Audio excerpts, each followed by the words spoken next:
मैं ये वीडियो बनाने के हालत में तो नहीं हूँ, लेकिन आप सबको एक बात बतानी बहुत ज़रूरी थी।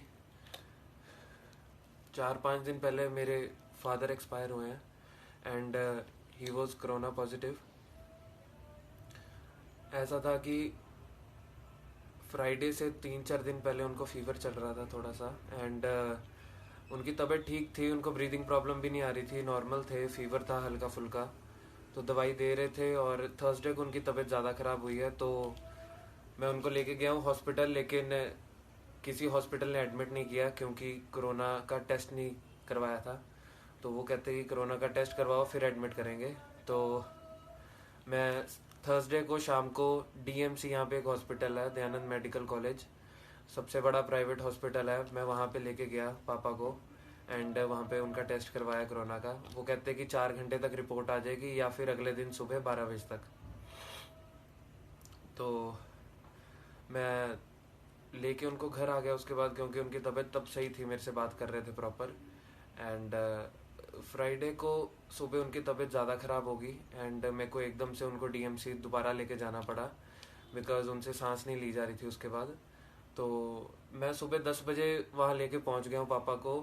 मैं वहाँ पे डीएमसी में मैंने कहा कि ऐसे पापा को सांस नहीं ली जा रही। उन्होंने इमरजेंसी के बाहर ही एक डिवाइस होता है ऑक्सीमीटर, उससे ब्रीदिंग चेक की पापा की, तो वो आ रही थी 40। मतलब नॉर्मल एक इंसान में मतलब 99-100 इतनी होनी चाहिए ऑक्सीजन लेवल एंड 90 से नीचे जाए तो ऑक्सीजन देनी पड़ जाती है एंड 60 से नीचे डेंजर होता है। तो पापा की आ रही थी 40 ऑक्सीजन मास्क लगाने के बाद। मैंने बहुत रिक्वेस्ट करने के बाद उन्होंने मेरे से ऑक्सीजन मास्क परचेज करवाया एंड इमरजेंसी के बाहर ही स्ट्रेचर के ऊपर पापा को वहाँ पे उन्होंने लेटा दिया एंड वहाँ पे उनको मास्क ऑक्सीजन का लगा दिया एंड तब भी उनको ऑक्सीजन आ रही थी सिर्फ 40। मैंने बहुत रिक्वेस्ट की डीएमसी वालों से कि एडमिट कर लो एडमिट कर लो, लेकिन वो कहते जब तक रिपोर्ट नहीं आएगी कोरोना की तब तक हम कुछ भी नहीं कर सकते, पेशेंट को हाथ भी नहीं लगा सकते। मेरी आंखों के सामने पापा से सांस नहीं ली जा रही थी बिल्कुल भी एंड 12-1 बज गया हमें। मैं गया कलेक्शन सेंटर रिपोर्ट कलेक्ट करने। वो कहते हैं कि रिपोर्ट अभी नहीं आएगी, 5 बजे आएगी। और तो मैं वहाँ पे गया, मैंने कहा रिपोर्ट बहुत लेट आ रही है। मैंने फिर रिक्वेस्ट की वहाँ पे ऑन ड्यूटी जो डॉक्टर्स थे सबको, नर्स को रिक्वेस्ट की कि प्लीज़ आप तब तक ट्रीटमेंट तो फर्स्ट एड ट्रीटमेंट तो शुरू करो, ड्रिप लगा दो, कम से कम कुछ तो कर दो। लेकिन किसी ने कोई जवाब नहीं दिया वहाँ पे। फिर उसके बाद थोड़ी देर बाद मैं दोबारा गया वहाँ पे 1-2 बजे, मैंने कहा अब तो दे दो रिपोर्ट।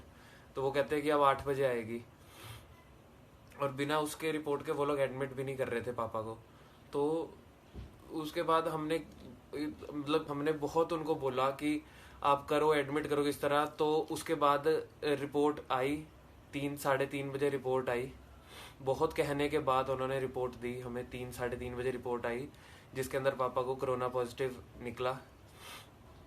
लेकिन जैसे ही हमने कहा कि अब तो कोरोना पॉजिटिव आ गया, अब तो आइसोलेशन में शिफ्ट कर दो, ट्रीटमेंट शुरू करो, तो उन्होंने अपने हाथ खड़े कर दिए, कहते हमारे पास बेड नहीं है, हम आपको एडमिट नहीं करेंगे, आप गवर्नमेंट हॉस्पिटल ले जाओ।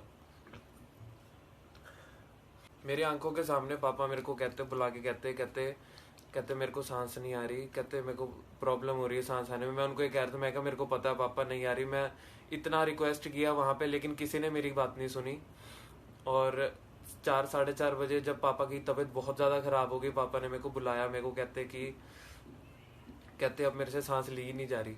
मैं एकदम से मैं वहाँ पे रो पड़ा और मैं वहाँ पे बोल रहा था, चाचू को बुलाया मैंने, वहाँ पे मेरे साथ थे मेरे चाचू मेरे ताया। मैंने उनको कहा, मैं कहा पापा से नहीं बोला जा रहा, मैं कहा प्लीज़ जल्दी से कुछ करो कुछ करो। एट दी एंड डीएमसी वालों ने हमें नहीं एंट्री दी वहाँ पे, ना एडमिट किया।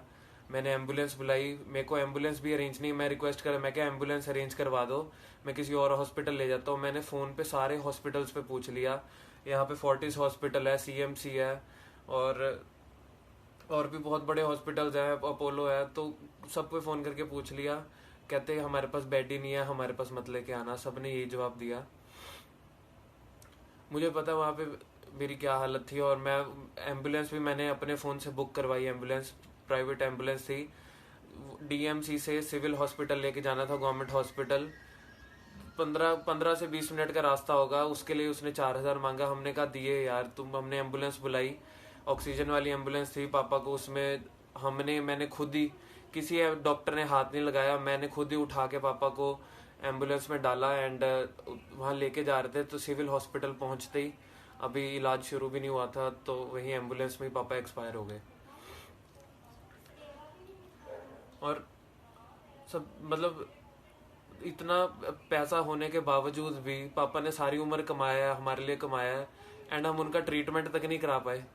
मतलब मैं इस बात से हैरान हूँ, पापा को बेड ही नहीं मिला, ये कभी सोचा ही नहीं था।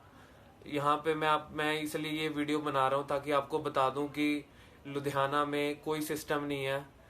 यहाँ पंजाब में बोल तो रहे हैं कि हम इस बेड्स प्रोवाइड कर रहे हैं, लेकिन ऐसा कुछ भी नहीं है, यहाँ पे कोई सिस्टम नहीं है। मैंने बहुत पेशेंट्स देखे वहाँ पे ऐसे ही पड़े हुए हैं, किसी का कोई ध्यान नहीं रख रहे। मैं अब आपसे बस एक ये, अभी पूरे हमारे घर को भी क्वारंटाइन किया हुआ है, हम सबके टेस्ट हुए हैं, क्योंकि मैं फादर के बिल्कुल डायरेक्ट कांटेक्ट में था।